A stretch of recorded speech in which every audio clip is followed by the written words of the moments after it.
menace to traffic on the Merritt and Wilbur Cross parkways.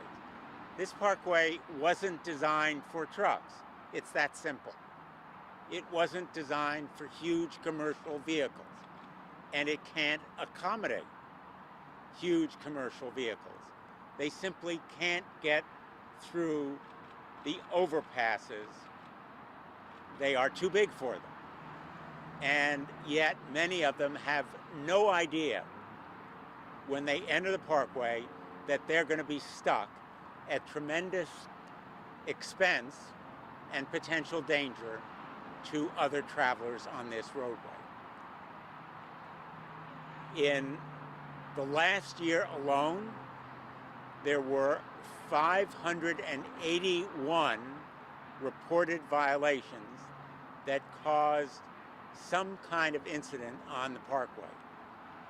The state police will tell you that there are more than 1,000 violators that were apprehended last year. But on average, there were almost 2 every month that actually hit the overpasses. 20 last year alone, trucks hit the overpasses. That's unacceptable. The danger and the damage to these structures had rippling effects up and down this parkway for travelers who had to wait while the trucks were backed out of the Merritt Parkway. And in some instances, damage was done to the overpass. It's an average of almost 2 every month hitting overpasses in Connecticut.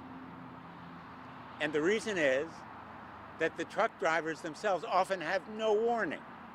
They're watching their GPS, Apple or Google, Waves or Apple Maps, and there is no warning about restricted traffic, about the overpasses, about the trucks. I am writing to Apple and Google again, demanding that sufficient warnings be provided so that trucks and commercial vehicles will know they simply can't get through Connecticut on the Merritt or the Wilbur Cross. It ain't happening. They can't get through Connecticut if they're driving a truck and they're trying to get under these bridges. They ought to know it. Apple and Google ought to warn them. There are commercial applications. There are commercial applications that will direct them around these overpasses. So there's no mystery here. There's no reason that every app, every Google or Apple app can't provide that kind of warning.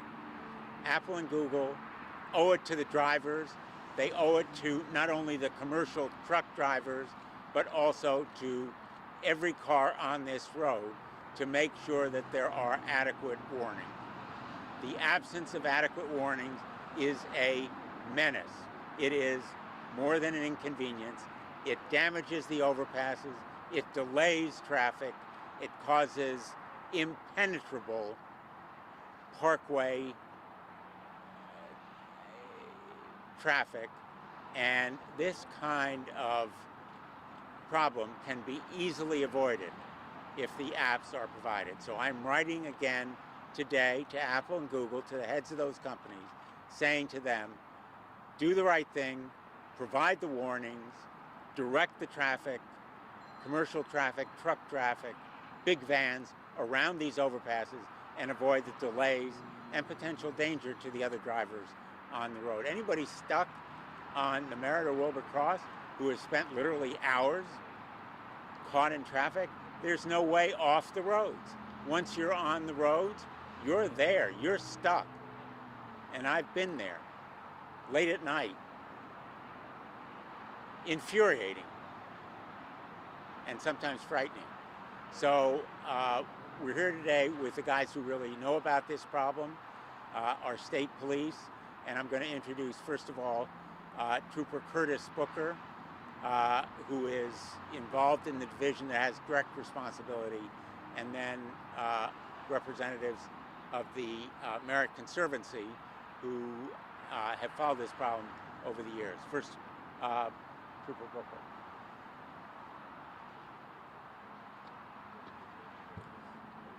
Good morning. Good morning. On behalf of the Department of Emergency Services, Public Protection, Commissioner James Ravella, and Colonel Stavros Malikis, I bid you welcome to our distinguished guests. Thank you and we're honored to be here. What I will talk about today is commercial motor vehicles that are increasingly traversing the Merritt and Wilbercross parkways. My name is Trooper Curtis Booker. I serve in the Department's Traffic Services Unit.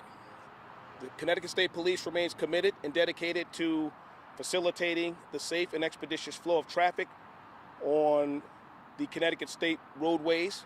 And to that end, that is achieved utilizing various enforcement campaigns and initiatives. One of the increasing phenomena that we are witnessing now in the state of Connecticut is commercial motor vehicles that are now entering the parkway.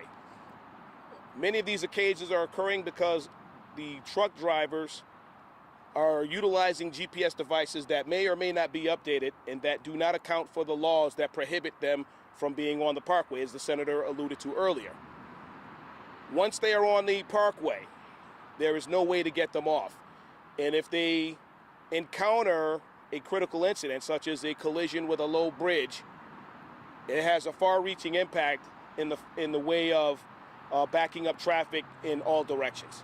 That being said, what we're hoping for is that we can get compliance from the operators of these vehicles so that they do not enter the roadway, the parkway, in any way, form, or fashion.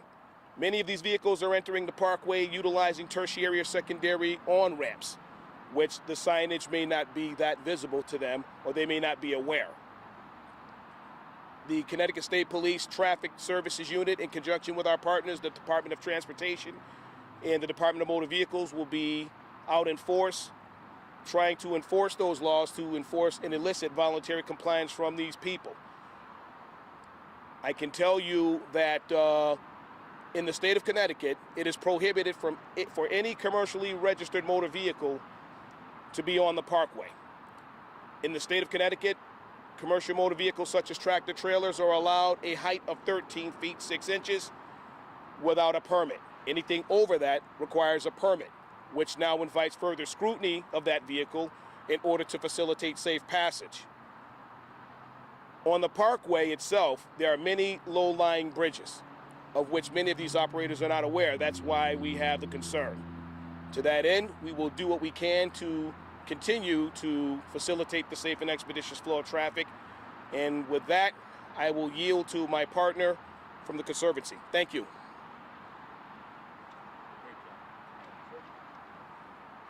Good morning. My name is Wes Haynes. I'm the Executive Director of the Merritt Parkway Conservancy. We're the sentinel and steward of the parkway, and the parkway is a very special road that we're trying to keep special. We're also trying to keep it safe and efficient as one of the major transportation corridors in the state of Connecticut. The collision rate between commercial vehicles, oversized trucks, and bridges, as Senator Blumenthal pointed out, has become unacceptable. The rate at almost 3 strikes, or 1 strike every 3 months, is way too much for anybody to tolerate. I think everybody else has spoken about the way that it just wastes hours of commuters sitting in traffic while these trucks are backed off the parkway.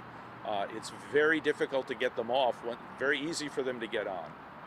As Senator Blumenthal pointed out, there are commercial systems. They're paid for by responsible trucking companies at a very modest rate. They will not direct a truck driver onto the Merritt or the Wilbercross parkways or any of the other height-restricted bridges that we have in New England, or roads in New England. They're specifically designed for that. It's not a big reach for the free apps that basically are offered free at the cost of mining data from users to modify their apps to put those kind of warnings in. A lot of people who rent trucks for the first time, some people that are commercial drivers that just would rather use the free apps, just use them, and they find themselves stuck in traffic on I-95 and seeing that Route 15 is an alternate route, and they beetle up here and they get on it. So we really appreciate the work that Senator Blumenthal is doing on this issue. It's a very important issue. It's one that could have a great impact on just the way that this road works going forward. And we also appreciate the really good work of the state police. I mean, we don't need to burden them with having to back off illegal vehicles at the rate that they're doing it. 1,000 of illegal vehicles on the Merritt and Wilbur Cross a year. So we really appreciate their efforts. It not only endangers the public that's using the roadway by the trucks weaving in and out and blocking views, but it's also endangering the investment that the state is making in repairing the bridges. The Merritt Parkway is on the National Register of Historic Places. The bridges are being restored with great care, and it breaks our heart to see those bridges damaged by a poorly and misinformed app that's free. So thank you for being here today.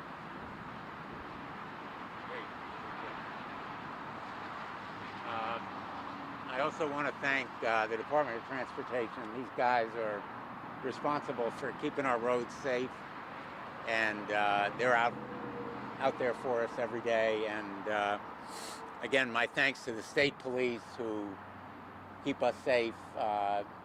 They're the ones who have to, in effect, rescue these trucks when they're stuck. The expense as well as time on their part is pretty substantial, wholly apart from the safety issues that result when a truck has to stop short and the cars behind it have to stop as well. Some of them often hit each other, and there are potential injuries and damage there.